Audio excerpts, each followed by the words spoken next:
AIMIM विशाल शक्ति प्रदर्शन Mir किलीपुर block Parsendi विधानसभा लहरपुर में जबरदस्त जनसलाब, सैकड़ों ने ली सदस्यता। ऑल इंडिया मजलिस इत्तेहादुल मुस्लिमीन का एक ऐतिहासिक और शानदार कार्यक्रम ग्राम सभा मीर किलीपुर वजीरपुर में आयोजित हुआ। इस आयोजन में जिले भर से सैकड़ों कार्यकर्ता और समर्थक मौजूद रहे, जिससे एआईएमआईएम की जमीनी पकड़ और लोकप्रियता का स्पष्ट संदेश किया। कार्यक्रम का आयोजन अतहर अंसारी, दिलशाद अंसारी, मारूफ अंसारी, जुल्फिकार अंसारी, शुएब अंसारी, जलील अंसारी और इरफान के नेतृत्व में किया गया। मुख्य अतिथि एआईएमआईएम जिलाध्यक्ष जनाब नियाज हुसैन साहब ने अपने ओजस्वी संबोधन में कहा, देश में जिस तरह गरीब मुसलमानों के कारोबार पर भाजपा और आरएसएस के लोग हमला कर रहे हैं, यह मुसलमानों को दोयम दर्जे का नागरिक बनाने की गहरी साजिश है। अब वक्त आ गया कि मुसलमान अपनी लीडरशिप खुद चुने और एआईएमआईएम को मजबूत करें। युवा अध्यक्ष मौलाना साद अंसारी नदवी ने कहा कि भारत में मुसलमानों ने हमेशा अपनी जान की कुर्बानी देकर मुल्क की हिफाजत की है। जिला उपाध्यक्ष जावेद हाशमी ने पार्टी संगठन को मजबूत स्तर तक मजबूत करने की जरूरत पर बल दिया। कार्यक्रम का संचालन जिला सलाहकार तौकीर अहमद अंसारी ने किया, जिन्होंने सपा को मुसलमानों का सबसे बड़ा राजनीतिक धोखेबाज बताया। विशेष रूप से इस मौके पर सैकड़ों लोगों ने एआईएमआईएम की सदस्यता ली और पार्टी के प्रति अपनी निष्ठा व्यक्त की। सीतापुर से सलमान खान की रिपोर्ट, स्टार भारत न्यूज 24। कब तक कमजोर करते रहेंगे, कब तक कमजोर करेंगे? अब वक्त है अपनी क़यादत मजबूत करने का, अपनी टीम बनाने का, अपने नेता को मजबूत करने का।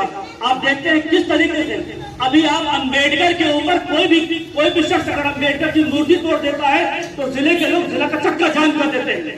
वो अंबेडकर पर ईमान रखते हैं तो चक्का जाम कर देते हैं, थाना घेरते हैं, थाना भर देते हैं। मैं समझता हूँ जो मुसलमान है वो इस बात को यकीन रखेंगे, अगर हुजूर पाक की आमद नहीं होती उनके पास दुनिया में तो दुनिया ही नहीं बनती, तो दुनिया ही नहीं बनती। लेकिन आपके नबी के ऊपर वो लोग आप शब्द कहते हैं और आप बैठे रहते हैं, आप खामोश बैठे रहते हैं। इसका जिम्मेदार कौन? इसका जिम्मेदार कौन? आपने अपनी ताकत नहीं खड़ी की, आपने हमेशा अपने आप को बड़ा रखा।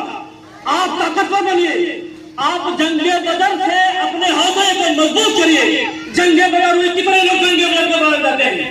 कितने लोगों का यकीन जंगे बदर पर है? कितने लोगों ने जंगे बदर के बारे में सुना है? 313 लोगों पर 313 के लोगों पर लश्कर हजारों के लश्कर को नस्तनाबूद कर देता है। उनका अपने आप पर भरोसा अल्लाह पर यकीन होता है और आपका यकीन सरकारों पर है। आपका यकीन सरकारों पर, नेताओं पर आपका यकीन है, इसलिए आज तक आप अपनी नेता और अपनी क़यादत नहीं मजबूत कर पा रहे हैं। इससे बाहर निकल के आइए। एमआईएम अब बहुत आगे आ चुकी है, बहुत मजबूती के साथ हिंदुस्तान में काम कर रही है। आप देख लीजिए, तलाक की बात होती है, कौन बात करता है? तलाक की बात, 3 तलाक की बात होती है, वैसी पार्लियामेंट में बात करता है, संसद में, और जो विपक्ष होता है उसको नियत के रखता है, सुनता है, समझता है। ये उस नेता की ताकत है, उस नेता की काबिलियत है। शाहिदा का मसला होता है, कौन आपकी बात को रखता है जिम्मेदारी से? आपका एक ही नेता। अभी वक्फ बोर्ड की बात हुई, वक्फ बोर्ड के बिल को फाड़ने का किसने काम किया? बहुत जिम्मेदारी के साथ, बहुत ताकत के साथ। आज भी मुस्लिम पर्सनल लॉ बोर्ड के साथ हिंदुस्तान में ओवैसी साहब कहीं न कहीं प्रोग्राम कर रहे हैं, कहीं न कहीं वक्फ बोर्ड के कानून के लिए लड़ रहे हैं। कौन लड़ रहा है, किसके लिए लड़ रहा है? हैदराबाद में की